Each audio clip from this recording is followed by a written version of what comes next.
the course of time, David inquired of the Lord. "Shall I go up to one of the towns of Judah?" he asked. The Lord said, "Go up." David asked, "Where shall I go?" "To Hebron," the Lord answered. So David went up there with his 2 wives, Ahinoam of Jezreel and Abigail, the widow of Nabal of Carmel. David also took the men who were with him, each with his family, and they settled in Hebron and its towns.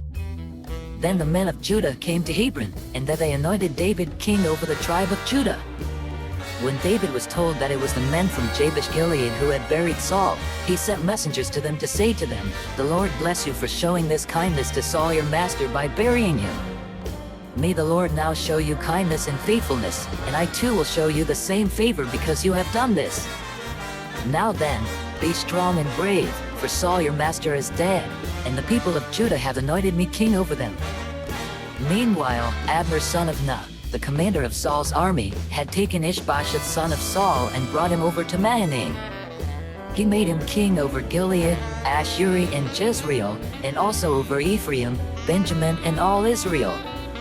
Ishbosheth son of Saul was 40 years old when he became king over Israel, and he reigned 2 years. The tribe of Judah, however, remained loyal to David. The length of time David was king in Hebron over Judah was 7 years and 6 months. Abner son of Ner, together with the men of Ishbosheth son of Saul, left Mahanaim and went to Gibeon.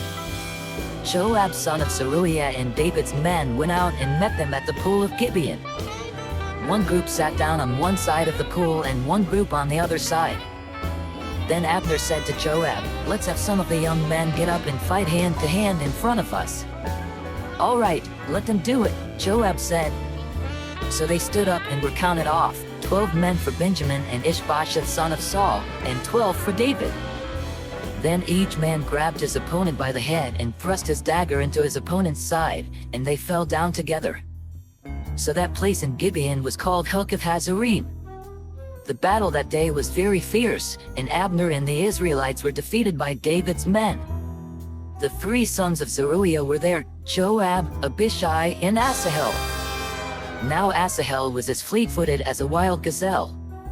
He chased Abner, turning neither to the right nor to the left as he pursued him. Abner looked behind him and asked, "Is that you, Asahel?" "It is," he answered. Then Abner said to him, "Turn aside to the right or to the left, take on one of the young men and strip him of his weapons." But Asahel would not stop chasing him. Again Abner warned Asahel, "Stop chasing me. Why should I strike you down? How could I look your brother Joab in the face?" But Asahel refused to give up the pursuit, so Abner thrust the butt of his spear into Asahel's stomach, and the spear came out through his back. He fell there and died on the spot. And every man stopped when he came to the place where Asahel had fallen and died. But Joab and Abishai pursued Abner, and as the sun was setting, they came to the hill of Ammah, near Giah on the way to the wasteland of Gibeon. Then the men of Benjamin rallied behind Abner. They formed themselves into a group and took their stand on top of a hill. Abner called out to Joab, "Must the sword devour forever? Don't you realize that this will end in bitterness? How long before you order your men to stop pursuing their fellow Israelites?" Joab answered, "As surely as God lives, if you had not spoken, the men would have continued pursuing them until morning." So Joab blew the trumpet, and all the troops came to a halt. They no longer pursued Israel, nor did they fight anymore.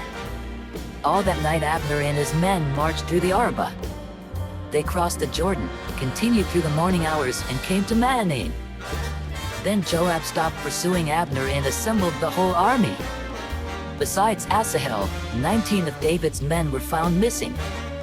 But David's men had killed 360 Benjamites who were with Abner. They took Asahel and buried him in his father's tomb at Bethlehem. Then Joab and his men marched all night and arrived at Hebron by daybreak.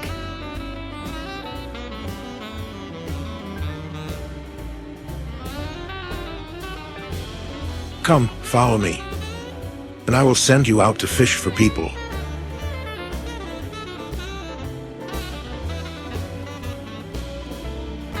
I hope and I pray that the Spirit of God, the Almighty, is with you.